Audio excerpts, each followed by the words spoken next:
Good morning. Today is 12th October 2016 and we are going to discuss the articles of The Hindu. जो हमारा पहला article है वो spectrum से related है। वैसे तो ये आर्टिकल हम ऑलरेडी डिस्कस कर चुके हैं, फिर भी एक जल्दी डिस्कस कर लेते हैं। सबसे पहले तो क्वेश्चन यही उठता है कि स्पेक्ट्रम है क्या। जब भी स्पेक्ट्रम का नाम आता है तो हमारे दिमाग में एक ही चीज़ आती है, 2G स्कैम, जो 2012 में यूपीए की सरकार में 2G स्कैम हुआ था। Spectrum is the range of the radio waves use for the communication. जो कम्युनिकेशन के लिए रेडियो वेव्स यूज करते हैं हम उसको स्पेक्ट्रम कहते हैं। किसी भी तरह का कम्युनिकेशन हो सकता है, जैसे कि एफएम यानी फ्रीक्वेंसी मॉड्यूलेशन या फिर एम्पलीट्यूड मॉड्यूलेशन। इवन ब्लूटूथ और वाईफाई से भी जो हम कम्युनिकेशन इस्टेब्लिश करते हैं उसमें भी स्पेक्ट्रम की आवश्यकता होती है। कुछ और भी ले लीजिए आप, जो भी हम कॉल करते हैं या फिर इंटरनेट चलाते हैं वो भी स्पेक्ट्रम के थ्रू ही लेते हैं। यानी हम स्पेक्ट्रम नहीं लेते हैं, हम स्पेक्ट्रम का देखिए जो हमारे सर्विस प्रोवाइडर्स होते हैं जैसे कि एयरटेल, वोडाफोन, ये एक पर्टिकुलर स्पेक्ट्रम यूज़ करते हैं हमें सर्विसेज प्रोवाइड करने के लिए। तो ये स्पेक्ट्रम इन्हें खरीदना पड़ता है गवर्नमेंट से।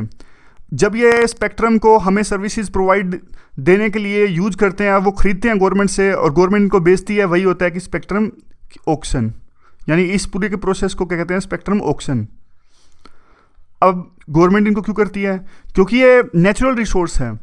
जैसे हमारे कोल हैं और ये फ्री में मिलते हैं, हमारे जो अर्थ के अंदर होते हैं, कोल माइनिंग, आयरन माइनिंग, ये भी नेचुरल रिसोर्सेज है। गवर्नमेंट इनको बेचती है और पब्लिक सर्विसेज के लिए पैसा लगाती है। वैसे ही है जो स्पेक्ट्रम है वो भी एक नेचुरल रिसोर्स है, गवर्नमेंट इनको बेचती है और पब्लिक के लिए पैसा लगाती है।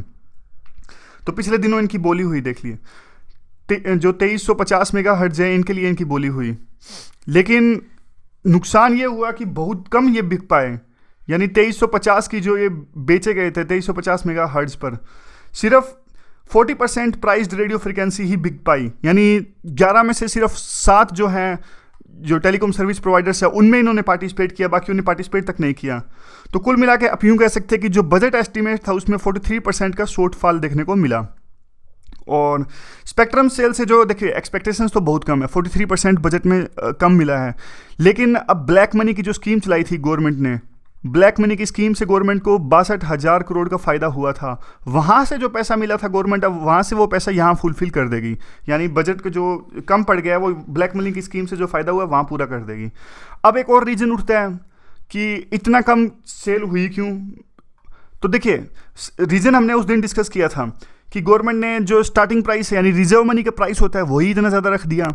और यूँ कहते हैं कि एक 700 मेगाहर्ट्ज का जो स्पेक्ट्रम होता है, जो ये बैंड होता है ना, ये काफ़ी एफिशिएंट होता है। और क्योंकि देखिए सारे के सारे जो 2G 4G सर्विसेज आजकल डिमांड में ट्रेंड जिनका चल रहा है वो 700 मेगाहर्ट्ज का स्पेक्ट्रम यूज़ करके ही फुलफिल की जाएंगी इससे। और इसका जो स्टार्टिंग का प्राइस था बोली का, गवर्नमेंट ने रख दिया 57,000 करोड़ में। अब इतनी ज़्यादा रेट पे कौन सा टेलीकॉम सर्विस प्रोवाइडर आएगा भाई। और दूसरा, गवर्नमेंट ने ज़्यादा रेट रखा क्यों? गवर्नमेंट ने ज़्यादा रेट रखा ये भी हमने डिस्कस किया था। एक तो उनको कैग का डर लगता है, उनको लगता है कि कम रेट रखेंगे तो कैग आ जाएगा, कैग कहेगा कि आपने पैसे लुटा दिए गवर्नमेंट के। दूसरा, उनको ये लगता है कम रेट रखेंगे तो अपोजिशन पार्टीज कहेंगी कि आपने करप्शन कर दिया, इसलिए भी उनको डर लगता है, इसलिए गवर्नमेंट ज़्यादा रेट रखती है। तीसरा, उनको यूँ लगता है कि जितना ज़्यादा रेवेन्यू आएगा, यानी शुरू में लालच दिखा देते हैं वो, जितना ज़्यादा रेवेन्यू आएगा उतना ज़्यादा अच्छा है, मैक्सिमम रेवेन्यू मैक्सिमम करने की कोशिश करते हैं। देखिए जो हमारा टेलीकॉम सेक्टर है उसने बहुत ज़्यादा ग्रोथ करी है, उसने काफ़ी ज़्यादा ग्रोथ करी है। और हमारी देश की इकोनॉमी में जिस तरह से हमारी देश की इकोनॉमी ग्रो कर रही है उसी हिसाब से हमारे टेलीकॉम सेक्टर भी ग्रो कर रहा है।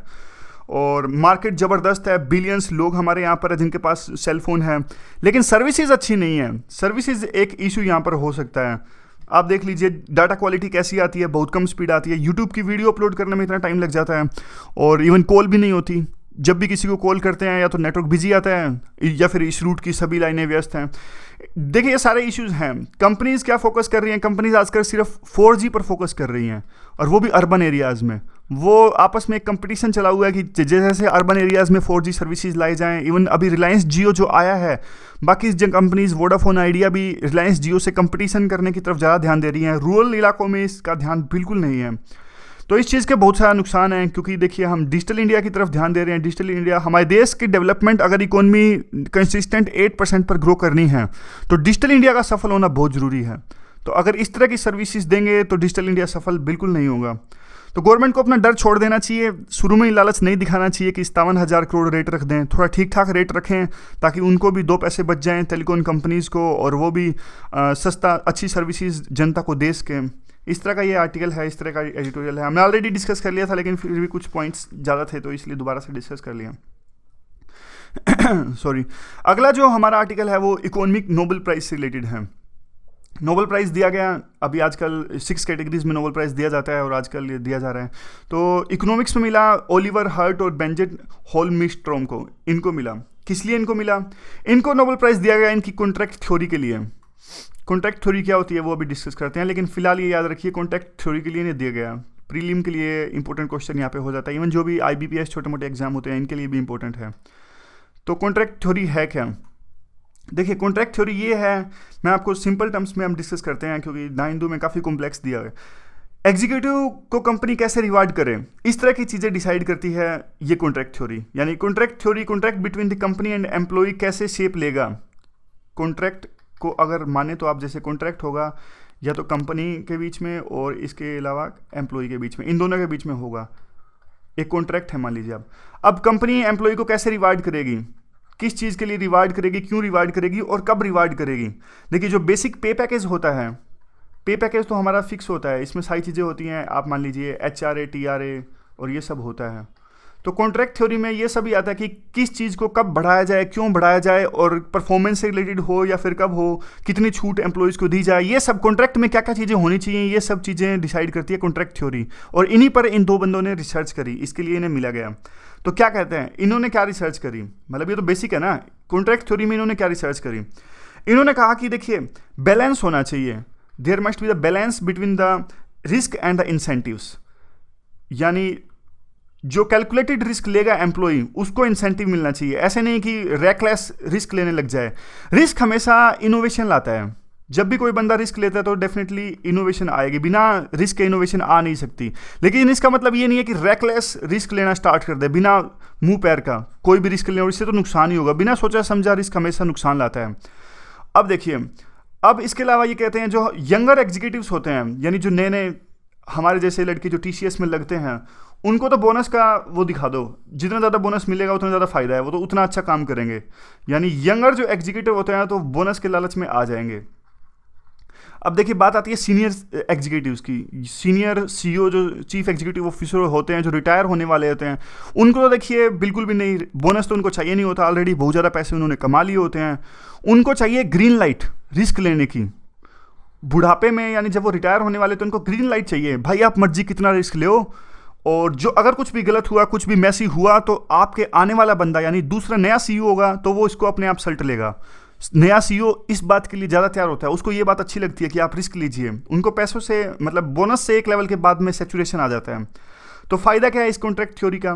देखिए इसका फ़ायदा हर जगह में है। इसका फ़ायदा कंपनीज़ में, फर्म्स में, इवन स्कूल में भी, हर जगह, गवर्नमेंट में, हर जगह इसका फ़ायदा है। क्योंकि जितने ज़्यादा कॉन्ट्रैक्ट थ्योरी पे ज़्यादा नॉलेज आएगी, उतना ज़्यादा कंपनीज ग्रो करेंगी। जितना ज़्यादा फर्म्स, गवर्नमेंट्स इसको अच्छे से यूज करेगी तो वो ग्रो करेंगी। उनकी डेवलपमेंट के लिए बहुत अच्छा है।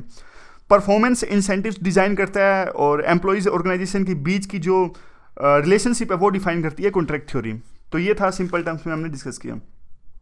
इसके अलावा एक दूसरा एस्पेक्ट है इस आर्टिकल में।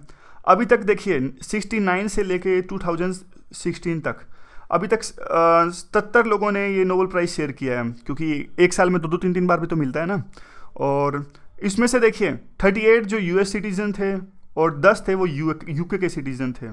तो एक बाइस्ड आप कह सकते हैं यहाँ पे। या फिर दूसरा एस्पेक्ट ये है, सोशल डेमोक्रेसी पे सिर्फ अभी तक एक बंदे को मिला है। सोशल डेमोक्रेसी क्या होती है? जब डेमोक्रेसी सोसाइटी के लिए काम करे, यानी वेलफेयर के लिए काम करे, जैसे हमारी इंडिया की डेमोक्रेसी मान लीजिए, सोशल डेमोक्रेटिक कंट्री आप कह सकते हैं हमको, तो उसको उस एस्पेक्ट में इकोनॉमिक जो है नोबेल प्राइज़ दिया नहीं जाता है। तो ये भी अपने आप में एक इशू हो सकता है। उसके बाद अगला आर्टिकल डिस्कस करते हैं। अगला आर्टिकल जो है वो येमेन से रिलेटेड आर्टिकल है। येमेन में आपको पता होगा एक वार चल रहा है। सबसे पहले तो हम येमेन की लोकेशन देखते हैं। ये देखिए स्क्रीन पर, ये येमेन की लोकेशन है। ये सऊदी अरेबिया यहाँ पर है, ये देखिए ये सऊदी अरेबिया, ये येमेन और ये ऊपर ईरान। अब देखिए जब भी आपको मिडिल ईस्ट की कोई भी प्रॉब्लम यानी कोई भी वार डिस्कस करना है तो सबसे पहले तो आपको सिया सुन्नी का इशू डिस्कस करना पड़ेगा। तो मैं आपको ब्रीफ में एक सेकंड बता देता हूँ सिया सुन्नी है क्या। देखिए, प्रॉफिट मोहम्मद साहब की जब डेथ हुई थी 632 में, तो क्या उनकी ना जो सक्सेशन को लेकर विवाद उठ गया था। सिया तो कहते थे उनके कज़न और सनील्ला वो बनने चाहिए इनके सक्सेसर, और सुन्नी ये कहते थे कि उनके जो बिल्कुल साथी हैं, करीब के साथी हैं, उनको सक्सेसर होना चाहिए प्रॉफिट मोहम्मद साहब का। तो इसी बात को लेकर सिया और सुन्नी में डिवाइड स्टार्ट हो गया, और आगे जाके थोड़ी बहुत इनकी प्रैक्टिसेस भी अलग हो गई।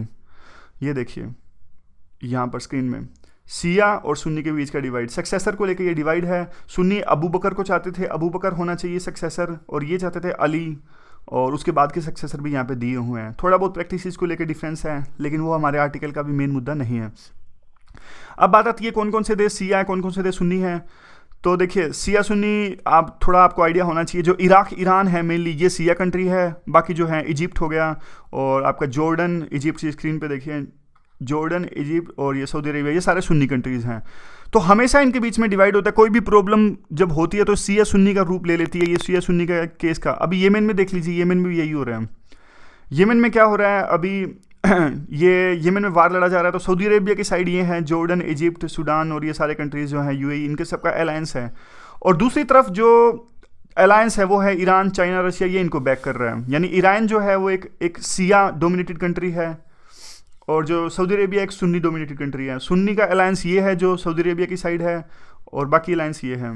सिया का जो अलायंस है, इसमें सिया का अलायंस नहीं दे रखा, लेकिन 3 कंट्री दे रखे हैं जो फिलहाल येमेन में खिलाफ हैं इस वार के। ये तो हुआ सिया सुन्नी का डिवाइड। जो भी मिडिल ईस्ट की प्रॉब्लम होगी हम यहाँ से डिस्कस करेंगे। अब थोड़ा येमेन का बैकग्राउंड डिस्कस कर लेते हैं। येमेन में देखिए अभी क्या हुआ था, 1978 से लेके तो वहाँ पे, यानी 1978 से लेके अभी 2011 तक साले का रूल था वहाँ पे। ये एक डिक्टेटर थे, ऑटोक्रेट आप कह सकते हैं इनको, मतलब कुछ भी कह सकते हैं। ये काफ़ी कॉन्टेस्टेड इशू होता है, क्या बोले इनको। वो कहेंगे हमारी डेमोक्रेसी है, साले तो यही बोलेगा ना मैंने तो डेमोक्रेटिक रूल किया, वो थोड़ी बोलेगा मैं ऑटोक्रेटिक हूँ। तो देखिए 2011 में वहाँ पे मिडिल ईस्ट में आपको पता है अरब कंट्रीज़ में स्प्रिंग रेवोल्यूशन आया। स्प्रिंग रेवोल्यूशन यानी जो भी ऑटोक्रेटिक रूल थे उनको हटा दिया गया, पब्लिक ने वहाँ पे रेवोल्यूशन किया। अब 2011 में इनको भी गद्दी से हटा दिया। लोगों ने बोला जा भाई जा, बहुत टाइम हो गया तेरे को, और अब चला जाओ। अब देखिए उसके बाद में क्या हुआ, यूएन मॉनिटर्ड इलेक्शन हुए वहाँ पे। यूएन मॉनिटर्ड इलेक्शन हुए तो वहाँ पे हदी आए, हदी सत्ता में आए, जिनका एक पर्सन सत्ता में आए जिनका नाम था हदी। आप कह सकते हैं ये सऊदी अरेबिया सपोर्टेड थे, यानी सऊदी अरेबिया ने इनको सपोर्ट किया। सऊदी अरेबिया सपोर्टेड रेजिम वहाँ पे चल रहा था इनके बाद में, साले के बाद में। तो अब देख लीजिए उसके बाद में क्या हुआ। उसके बाद में सऊदी अरेबिया सपोर्टेड रेजिम जब वहाँ पे आ गया येमेन में, तो ये बात ईरान को अच्छी नहीं लगी। ईरान को अच्छी नहीं लगी तो उन्होंने क्या किया, वहाँ पे रिबलनेस फैलाना स्टार्ट कर दिया। तो उन्होंने हतीज़ को सपोर्ट करना स्टार्ट कर दिया। हतीज़ जो हैं वो ईरान डोमिनेटेड, ईरान सपोर्टेड जो हैं सिया रिबल्स हैं। तो उन्होंने क्या किया, उन्होंने हदी की जो गवर्नमेंट चल रही थी ठीक ठाक, जो सऊदी अरेबिया सपोर्टेड थी, उन पर हमला बोल दिया और उनको भगा दिया, यानी वो भाग गए वहाँ से अपनी जान से डरते। तो अब वहाँ पे थोड़े एरिया में हतीज़ का रूल है। हतीज़ क्या है, ईरान सपोर्टेड हैं, और सिया हैं, ये सिया रिबल ग्रुप है। और थोड़े एरिया पे वहाँ पे अलकायदा ने कब्जा कर लिया।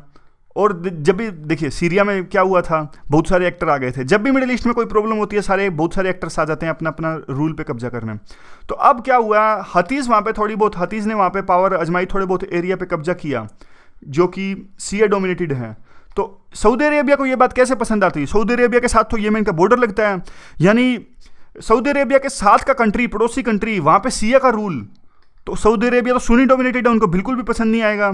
यानी येमेन, इस अगर हतीज़ का रूल यहाँ पे आ गया तो ये तो सिया हैं, और सुन्नी कंट्रीज जो बिल्कुल बॉर्डर कंट्री हैं सऊदी अरेबिया के साथ हैं। तो सऊदी अरेबिया के बिल्कुल बैकवर्ड में, बिल्कुल बैकयार्ड में उसका पड़ोसी स्टेट, और वो उसका दुश्मन। ये बात सऊदी अरेबिया को कैसे पसंद आती। तो सऊदी अरेबिया ने वार कर दिया वहाँ पे येमेन में। सऊदी अरेबिया ने एक अलायंस बनाया और वार छेड़ दिया येमेन में। ये सारा है बैकग्राउंड। अब देखते हैं, ये आर्टिकल फिलहाल थोड़ा अलग एस्पेक्ट में है, लेकिन एक बैकग्राउंड बताना जरूरी था, इसलिए हमने पूरा बैकग्राउंड डिस्कस कर लिया। तो अब देखिए क्या है, अब आता है वहाँ पे बहुत बुरी सिचुएशन हो गई है, येमेन में वार चल रहा है, और आप कह सकते हैं कि एक डिवास्टेशन वहाँ पे आया हुआ है। ज़बरदस्त भूखमरी आ गई है, अकाल आ गया है, और लोगों को बिल्कुल खाने के लिए कुछ नहीं मिल रहा है। सऊदी अरेबिया की यही प्रॉब्लम थी, ईरान से दिक्कत थी, इसलिए उन्होंने वहाँ पे वार छेड़ दिया, क्योंकि उनकी नेशनल सिक्योरिटी के लिए खतरा था। उनके बिल्कुल पड़ोसी देश अगर उनका दुश्मन होगा तो नेशनल सिक्योरिटी के लिए उनका खतरा था। और अब देखिए, येमेन ऑलरेडी एक पुअर कंट्री था, येमेन के पास में तेल नहीं है। सऊदी अरेबिया के हालांकि बिल्कुल पड़ोसी है, लेकिन येमेन हमारी तरह एक एग्रीकल्चर डोमिनेटेड कंट्री है, तो वो इतना गरीब नहीं, इतना अमीर नहीं है, ऑलरेडी गरीब है। और हमारा वहाँ पे इसलिए डायस्पोरा भी नहीं है, क्योंकि हमारा डायस्पोरा वहीं जाता है जो डेवलप्ड मिडिल ईस्ट स्टेट्स हैं।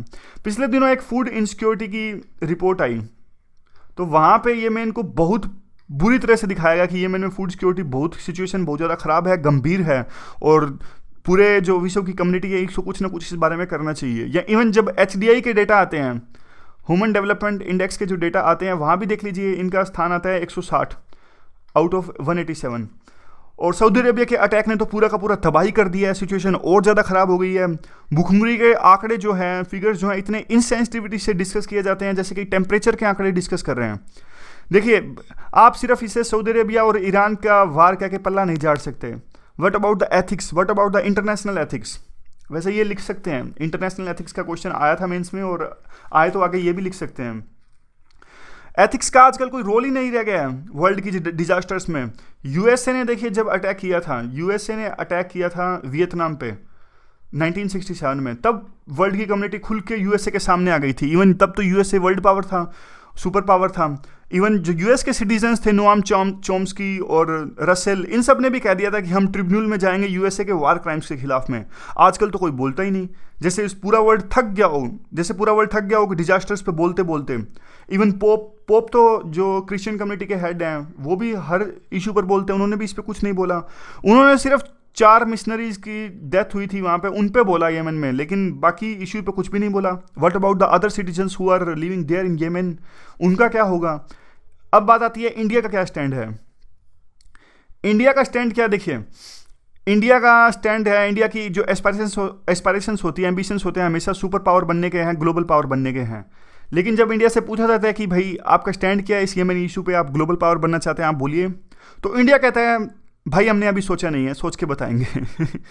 इंडिया को देखिए पाकिस्तान के गड़बड़ जाले से बाहर आना पड़ेगा। इंडिया हमेशा पाकिस्तान के बारे में सोचता रहता है, हमारी मीडिया, हमारी सोसाइटी। हमें अगर ग्लोबल पावर बनना है तो इस तरह के इश्यूज़ पर अपना स्टैंड लेना होगा, और जो वर्ल्ड के दूसरे कन्फ्लिक्ट्स हैं जैसे येमेन, इन पर अपना एथिकल व्यू दिखाना होगा।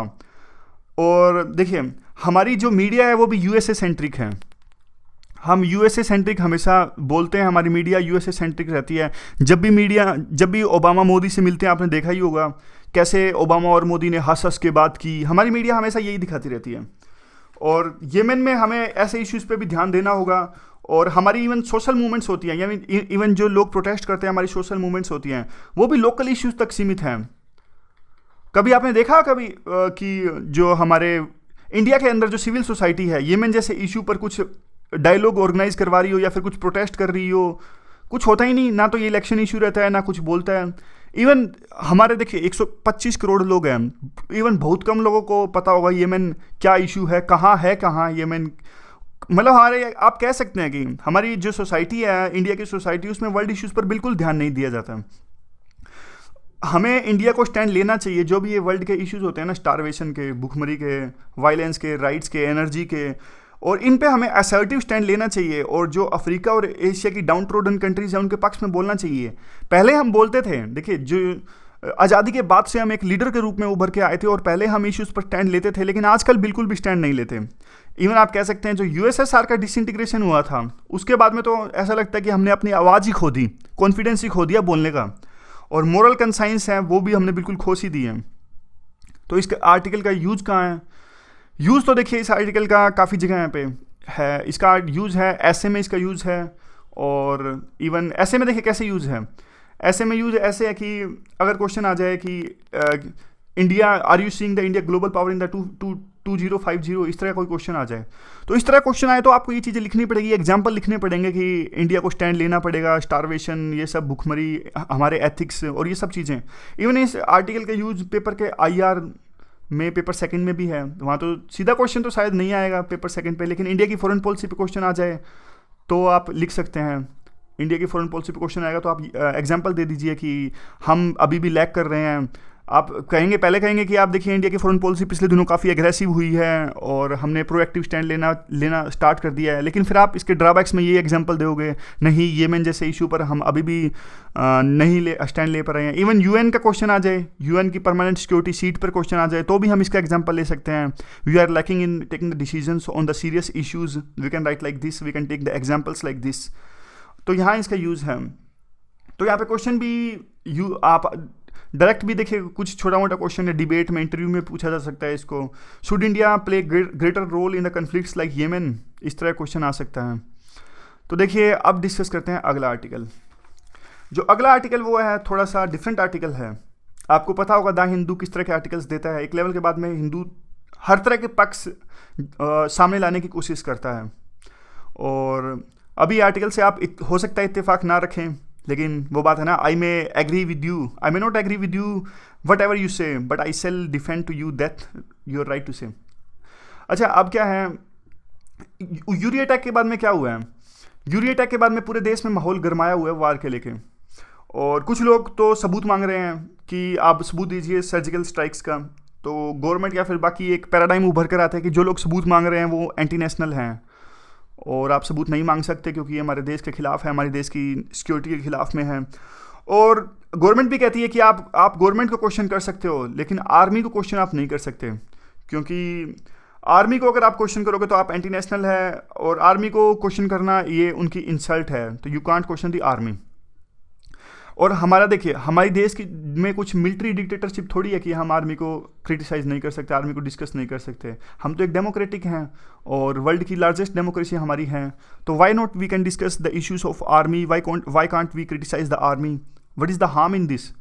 और इस चीज़ का नुकसान क्या हो रहा है कि हमारी पूरी की पूरी जो देश की सोसाइटी है वो मिलिट्रीलाइजेशन की तरफ बढ़ रही है, यानी जो मिलिट्री वैल्यूज़ है उन पर बल दिया जा रहा है और डेमोक्रेटिक वैल्यूज़ को भुलाया जा रहा है। और मिलिटराइजेशन का नुकसान क्या है? देखिए, इसका नुकसान ये है कि जो रियल प्रॉब्लम्स हैं उनसे हमारा ध्यान भटक रहा है, रियल प्रॉब्लम्स पर कोई ध्यान नहीं दे रहा है। इवन जो मिलिट्री के सेक्रीफाइसेस है उसको ही बढ़ा चढ़ा कर बताया जा रहा है। रियल देखिए, इससे मिलिटराइजेशन का नुकसान ये होता है, एक सोल्जर की जॉब सबसे ज़रूरी हो जाती है इससे, यानी सोल्जर की जॉब सबसे ज़रूरी और बाकी जॉब्स का कोई औचित्य नहीं है। इवन जो सीवर साफ़ करते लोग हैं, जो सीवरेज को साफ़ करते हैं, वो लोग मैनुअल स्क्वेंजिंग करते हैं, उनके पास तो बिल्कुल इक्विपमेंट्स भी नहीं होते, और इक्विपमेंट्स नहीं होते, और उसके बाद वो अपनी जान पर खेलकर सफाई करते हैं और बाकी लोगों को बचाते हैं। इवन उनको अगर उनकी ये काम करते समय उनकी डेथ हो जाती है, उन्हें क्यों नहीं मार्टियर कहा जाता, उन्हें क्यों नहीं शहीद का दर्जा दिया जाता? वो भी तो अपनी जान पर खेलते हैं सोसाइटी के लिए। अगर वो ये काम नहीं करेंगे तो कौन करेगा? इवन उनको भी मार्टियर कहा जाना चाहिए। सर्टेनली शहीद जो है, सोल्जर को सम्मान मिलना चाहिए, इसमें तो कोई डाउट नहीं है, उनको सम्मान मिलना चाहिए। लेकिन आप देखिए जो सियाचिन पर जो लोग सोल्जर शहीद होते हैं वो तो शहीद हैं, लेकिन मैनुअल स्क्वेंजिंग करते हैं वो शहीद क्यों नहीं?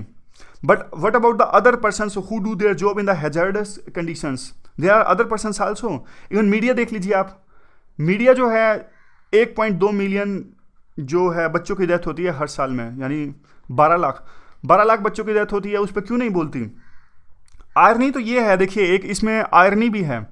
इवन जो सोसाइटी है वो भी इवन सोल्जर्स के लिए भी नहीं बोलते सही ढंग से, वो सिर्फ एक वेलराइजेशन की बात करती हैं। यहाँ पे आप कह सकते हैं वेलराइजेशन, यानी उनको वीरता को बढ़ा चढ़ा कर बताना, लेकिन उनकी हकों की मांग नहीं करती। अब आप देख लीजिए, कारगिल का वार हुआ, कारगिल के वार में 550 के आसपास सोल्जर्स की डेथ हुई थी, शहीद हुए थे।